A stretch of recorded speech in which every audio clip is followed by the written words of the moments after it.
Hi, this is Greg Remke with Economic Thinking, and this is a presentation discussing labor regulations. We've had past proposed debate topics in the US on reforming labor regulations of one kind or another. This House would significantly relax labor regulations, and this is the WHO 2020 topic motion. And the examples they give: workplace health, safety standards, minimum wage, working hour restrictions. The argument I'm going to be making partly is in favor of this. Yes, relax regulations, but that doesn't mean to relax the protections that workers have. For example, workplace health and safety regulations, companies have insurance. When workers are injured on the job or get sick on the job, they can sue. And when they do sue, then the insurance company has to defend, or maybe the company's self-insured. But companies have an incentive not to, hurt their workers, not to risk their workers' health. This is, bad for morale, as well as it's costly if it's seen that the company is deliberately or even accidentally not being safe.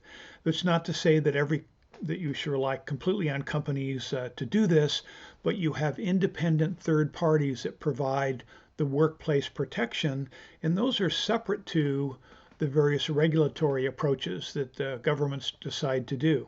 And it's not clear that federal regulations add to the actual safety compared to the standards that companies have. Similarly, unions have incentives to protect worker health separate from federal regulations. So we'll talk about these and other things in the next couple minutes. And move to the next slide. So, stepping out, looking down from 30,000 feet on labor regulations. What are labor regulations? If you look at the United States and I think the United Nations Declaration on Rights, there's a freedom of association. People should have the freedom to associate. So people can get together on the debate club. Let's say your debate club wants to expand and there's a guy who's just a fabulous debater, but he's working and he would help your team win, but he doesn't have the time. What if you paid him to join the debate club? Paid him $10 an hour or $15 an hour. Would that be illegal? Well, it would if he was 15, because it's not legal to hire people under a certain age. But why do we have regulations that interfere with freedom of association? Well, it's considered that where there's pay involved, that the state has a role to step in and make decisions. But again, that interferes with freedom of association, which might sound like I want childhood labor. Well, I don't want kids working at dangerous jobs in factories. But if you watch the Harry Potter movies, there's all these kids working every summer for like 8 years making Harry Potter movies. They get paid hundreds, thousands, millions of dollars for their work. It's a lot of work. It's hard, memorizing lines, being on the set all day. But their parents were involved. They had protection from, let's say, their agents. The companies had insurance. And the idea was kids could work if they and their parents decided to, and there were protections of them. So as a kid, you can only work if you're in the movies or making a video or something like that. So in fact, in speech and debate, children or young people under 18, sometimes under 15, are working long hours preparing their debate cases. Well, is that education or is it work?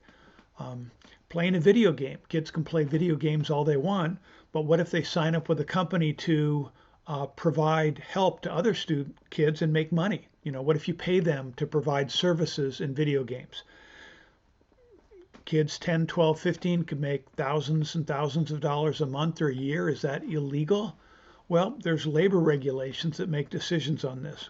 There's one little kid that reviews toys, and he or his parents are making apparently millions of dollars because so many people like to learn from him about toys.